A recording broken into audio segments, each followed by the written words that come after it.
Halo teman-teman, kembali lagi bersama kami di podcast Mansabar.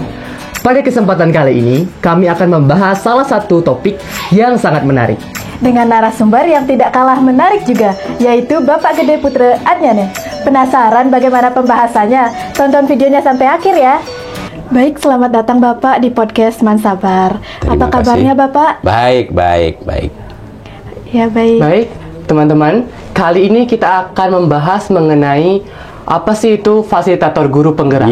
Tapi sebelum kita mengenal lebih jauh tentang fasilitator guru penggerak, kita harus mengenal lebih dalam lagi tentang Bapak Gede Putra Adnyane. Mungkin bisa diceritakan tentang kehidupan Bapak? Iya. Baik, terima kasih. Jadi yang pertama tentu Bapak akan perkenalkan diri dulu. Selamat pagi. Salam sehat dan bahagia semuanya. Om Swastiastu. Om Swastiastu. Semoga kita semua dalam kebaikan. Nah, Bapak itu nama lengkap Gede Putra Adnyane. Jadi lahir 1 Desember 1968. Pendidikan terakhir S2 Administrasi Pendidikan di Universitas Pendidikan Ganesha Singaraja. Nah, dalam konteks sebagai fasilitator, hari ini Bapak didaulat untuk menjadi narasumber pada podcast SMA Negeri 1 Banjar yang dikelola oleh tim jurnalistik SMA Negeri 1 Banjar dengan tema sebagai fasilitator guru penggerak. Nah, jadi pendidikan guru penggerak itu adalah merupakan program Merdeka Belajar dari Kementerian Pendidikan dan Kebudayaan, Riset dan Teknologi.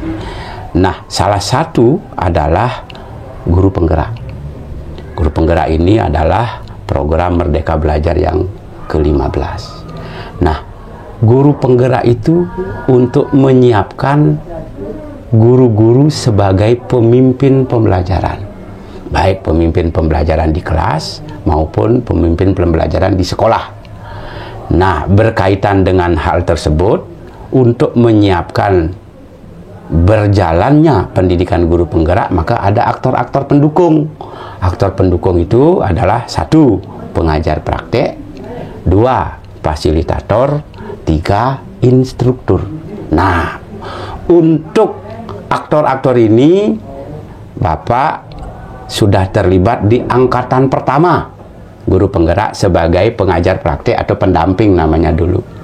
Kemudian masuk ke angkatan ke-5 sebagai fasilitator.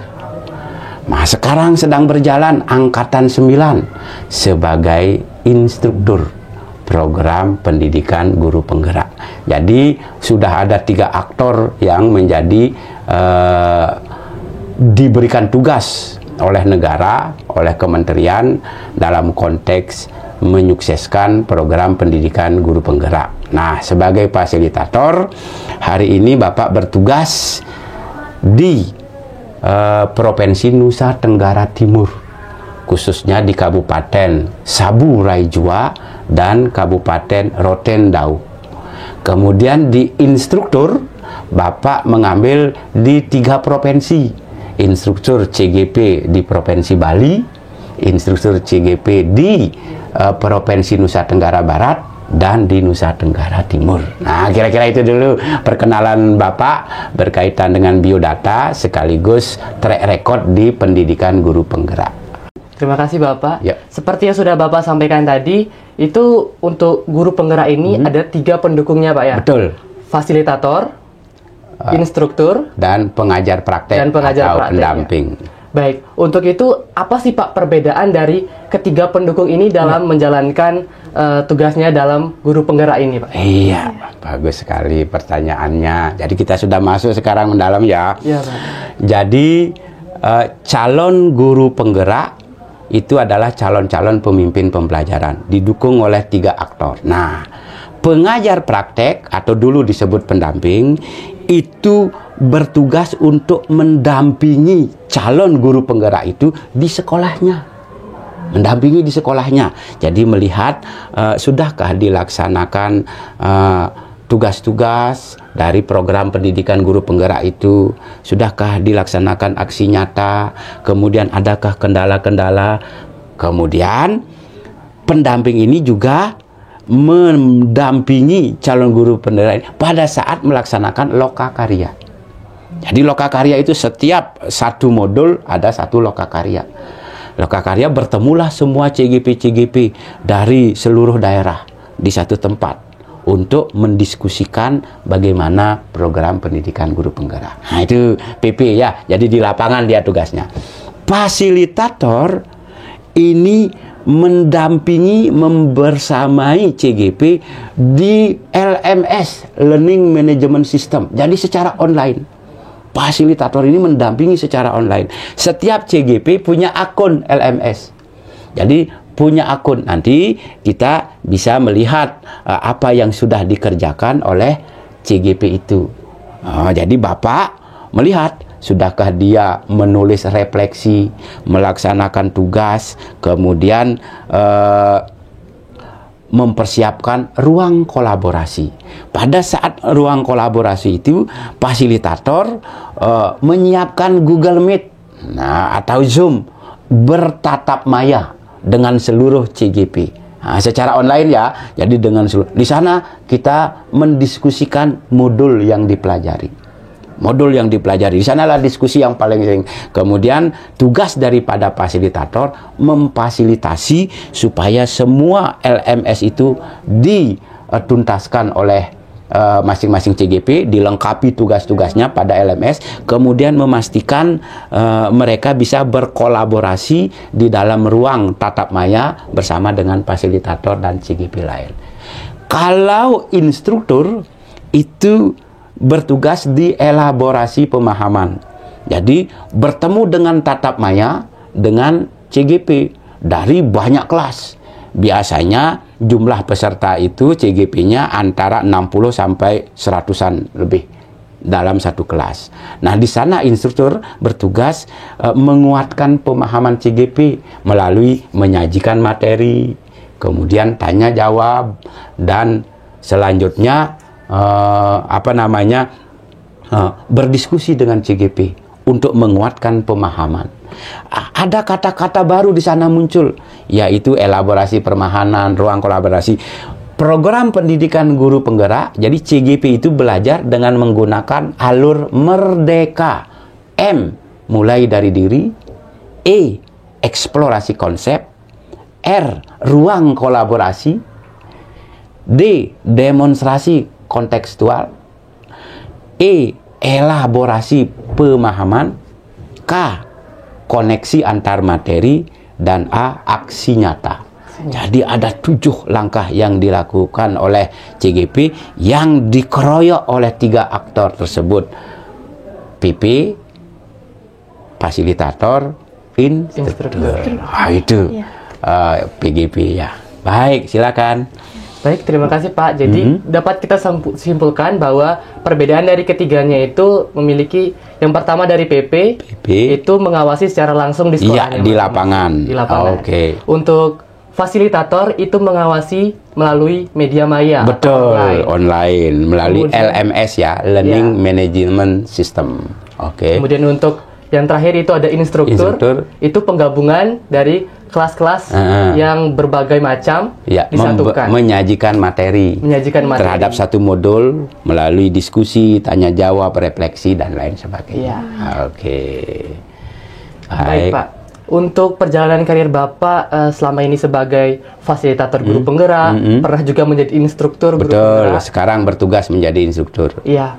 Oleh karena itu pasti ada kendala-kendala yang mungkin Bapak alami gitu. Baik secara online karena kan pasti jauh gitu Pak tempatnya. Dari Bapak yang berada di sini dengan para guru penggerak yang ada di Nusa Tenggara Timur seperti itu. Mungkin bisa diceritakan tentang apa aja sih kendala-kendala yang Bapak alami gitu. Baik, luar biasa sekali ya. Jadi pertanyaannya ini sudah pendalaman, ini sudah langsung ke teknis sekali. Dalam konteks sebagai fasilitator, jadi Bapak bisa ceritakan mulai dari PP atau pengajar praktek, fasilitator, dan instruktur. Nah, Untuk PP atau pengajar praktek, karena kita di lapangan, maka tentu yang menjadi kendala adalah jarak dari rumah ke tempat di mana kita mendampingi CGP. Biasanya dalam proses menuju ke sana itu di jalan bertemu dengan kendala hujan atau banjir, kemudian atau sesuatu dan lain hal. Itu kendala yang dilakukan. Ketika sudah bertemu di kelas atau di sekolah dengan CGP, ya sudah terjadi komunikasi yang baik. Nah, kalau fasilitator karena memfasilitasi tatap maya di online, maka kendala yang paling utama adalah sinyal internet. Apalagi teman-teman dari CGP dari NTT, di NTT itu tidak seperti di Bali. Di NTT itu CGP kadang-kadang turun dari gunung ke kota sekitar 50 km hanya sekadar untuk mendapatkan sinyal internet supaya bisa bertatap maya. Itu perjalanan. Kalau di Bali di mana-mana sudah lebih mudah. Begitu. Kalau di sana sinyal internet itu satu. Kemudian yang kedua, listrik. Ini kalau fasilitator, banyak laporan ketika kita sedang melakukan tatap maya langsung hilang dia. Kemudian ada informasi lewat WA, Pak mohon maaf Pak, listrik mati akibatnya sinyal lemah dan lain sebagainya. Itu kendala online. Kemudian karena ini CGP sudah melalui seleksi, biasanya semangatnya dia luar biasa. Kalau instruktur, kendala yang dihadapi pada saat menjadi instruktur adalah karena ini penggabungan dari banyak kelas, apalagi kita hanya bertemu sekali dengan kelas itu, maka kita tidak terlalu kenal dengan CGP-nya. Kendala yang kita hadapi, kadang-kadang kita tidak mengenal satu persatu dari CGP tersebut. Nah, walaupun kita sebut namanya karena di dalam ruang Google Meet atau Zoom itu kan kelihatan namanya dia, kita bisa panggil. Tetapi karena jumlahnya banyak, maka kita tidak bisa efektif melakukan komunikasi interaksi. Tetapi kendala yang paling besar itu adalah tetap sinyal internet. Karena dari banyak kelas, apalagi menggunakan Google Meet dengan kapasitas yang penuh, maka sedikit saja ada trouble sinyal lemah, langsung putus-putus suara, kemudian gambar tidak muncul, dan seterusnya, presentasi tidak muncul. Nah, itulah kendala. Sedangkan ketika kita berinteraksi dengan CGP, bagus, karena semua CGP itu sudah masuk ke dalam pendidikan guru penggerak itu sudah melalui seleksi. Jadi sudah diseleksi awal, sehingga dia adalah orang-orang yang punya motivasi tinggi. Jadi itu kira-kira bisa ceritakan ya dari ketiga aktor guru penggerak itu. Karena ketiganya Bapak pernah menjalaninya, mengalaminya. Hai, gitu ya. Iya, jadi ternyata sangat besar ya Pak tantangannya untuk menjadi 3 aktor itu, dari mulai PP yang harus jaraknya yang harus ditempuh banyak Pak, terus dari mulai fasilitatornya yang gangguan dengan sinyal dan listriknya, terus kalau yang jadi infrastruktur itu kurang dari mengenal instruktur. Pak. Iya, instruktur. Maaf, instrukturnya kurang mengenal Pak karena kurang sering berkomunikasi. Hanya sekali terjadi, tetapi sinyal juga mempengaruhi. Terus bagaimana Pak cara Bapak untuk menghadapi tantangan-tantangan tersebut Pak? Cara Bapak menyelesaikannya agar tetap berjalan efektif? Iya. Jadi begini, yang pertama yang Bapak lakukan adalah komunikasi yang efektif. Kita kan selalu punya WA group. Jadi WA group, misalnya ketika terjadi hujan, kita sampaikan di sini ada hujan, bagaimana kalau kita atur jadwalnya ulang ya. Nah, itu kira-kira satu. Kemudian yang kedua, Bapak mempersiapkan 2 sarana, 1 laptop, 1 HP. Apabila ini biasanya kalau di laptop lebih susah menangkap internetnya, sinyalnya. Kalau di HP lebih mudah begitu. Ketika ini gagal, maka kita pakai HP. Kemudian yang berikutnya adalah tentu kita mempersiapkan di awal persiapkan dulu materinya bagaimana, link Google Meet-nya untuk pertemuan sudah kita siapkan. Selanjutnya kita share materi itu kepada CGP supaya dia bisa membaca lebih awal. Jadi dengan cara-cara seperti itu sampai saat ini kendala-kendala itu masih bisa diatasi, bisa berjalan dengan baik. Nah, tuh. Ya. Jadi jika ada guru penggerak di sekolah itu, maka diyakini akan ada perubahan terhadap sekolah tersebut. Karena materi yang diberikan dalam program pendidikan guru penggerak itu adalah materi-materi untuk peningkatan kualitas sekolah, kualitas guru, dan untuk kepentingan murid. Nah, itu dari program pendidikan guru penggerak itu. Sehingga ujungnya adalah murid. Gitu. Iya. Baik. Jadi sangat hebat ya Pak cara Bapak menghadapi kendala-kendala yang Bapak hadapi selama ini, selama menjalankan 3 aktor dalam kurikulum Merdeka Belajar tersebut. Dari mulai Bapak berkomunikasi menggunakan grup WA, lalu kemudian Bapak menyiapkan materi-materi yang akan diberikan gitu. Jadi Pak, untuk yang selanjutnya, tolong dong Bapak menyampaikan pesan-pesan dan kesan Bapak selama menjadi guru penggerak Pak kepada teman-teman di luar sana. Oke. Jadi pendidikan guru penggerak yang dilaksanakan oleh calon guru penggerak itu adalah untuk menghasilkan guru penggerak. Guru penggerak adalah aktor penting dalam mempercepat transformasi pendidikan nasional, atau lebih teknisnya lagi, transformasi pendidikan di sekolah. Oleh karena itu, jika ada informasi tentang rekrutmen calon guru penggerak, mestinya Bapak dan Ibu guru kita itu supaya termotivasi untuk terlibat ikut seleksi dalam calon guru penggerak. Nah, ketika sudah lolos menjadi calon guru penggerak, maka proses pendidikan itu silakan diikuti dengan sungguh-sungguh, dengan komitmen yang kuat, integritas yang tinggi, sehingga hasilnya akan melahirkan guru penggerak yang sesuai dengan diharapkan. Ketika menjadi guru penggerak, maka Bapak Ibu diharapkan itu supaya melaksanakan peran dan nilai guru penggerak itu. Jadi peran dan nilai guru penggerak itu ada yang pertama sebagai pemimpin pembelajaran. Kalau tidak menjadi kepala sekolah, paling tidak menjadi pemimpin pembelajaran di kelas. Yang kedua, mengimbaskan kepada guru lain untuk bersama-sama belajar, meningkatkan kualitas pembelajaran. Yang ketiga, menggalang kolaborasi, menguatkan kolaborasi. Karena dengan kolaborasi maka semua akan berjalan dengan baik. Dan yang ketiga, selalu melakukan refleksi. Apakah yang kita laksanakan itu sudah sesuai atau tidak? Lakukan refleksi, ubah lagi.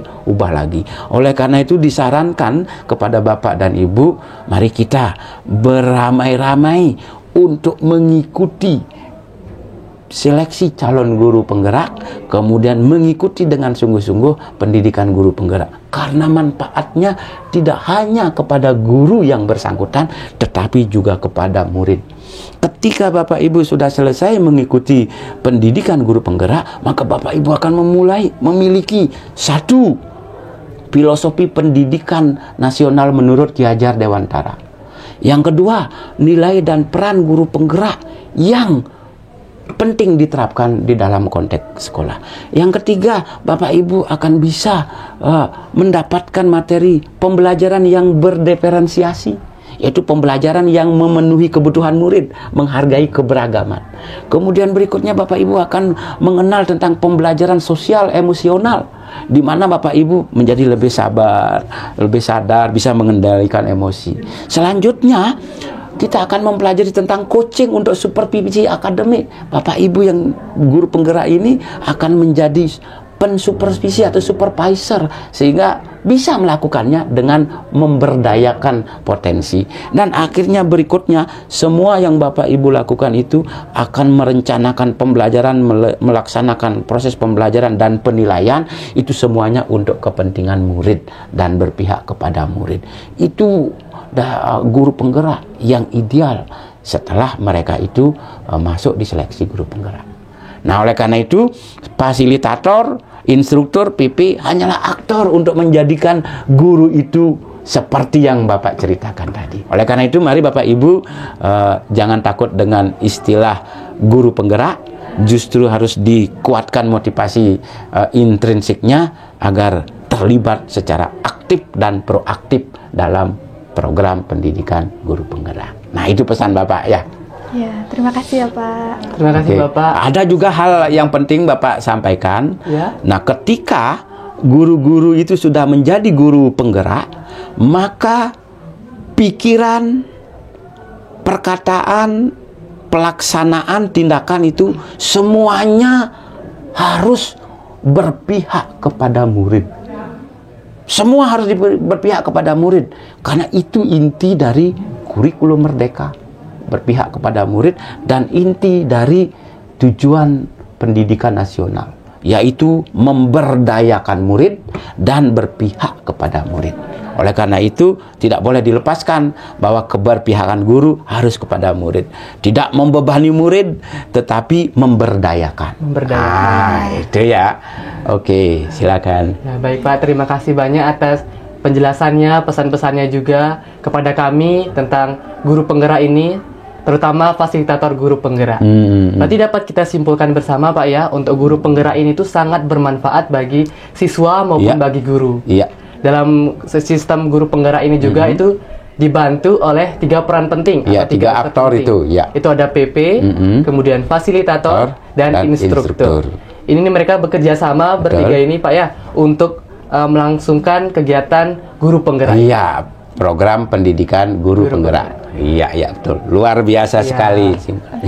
Terima kasih banyak Pak sudah berkenan untuk hadir di sini. Kita sudah sampai di ujung acara. Terima kasih juga atas penjelasannya yang luar biasa, sehingga kami dapat mengerti tentang guru penggerak lebih dalam lagi. Iya. Untuk itu kami akhiri dengan para mesanti ya Pak ya. Kami tutup dengan para mesanti. Om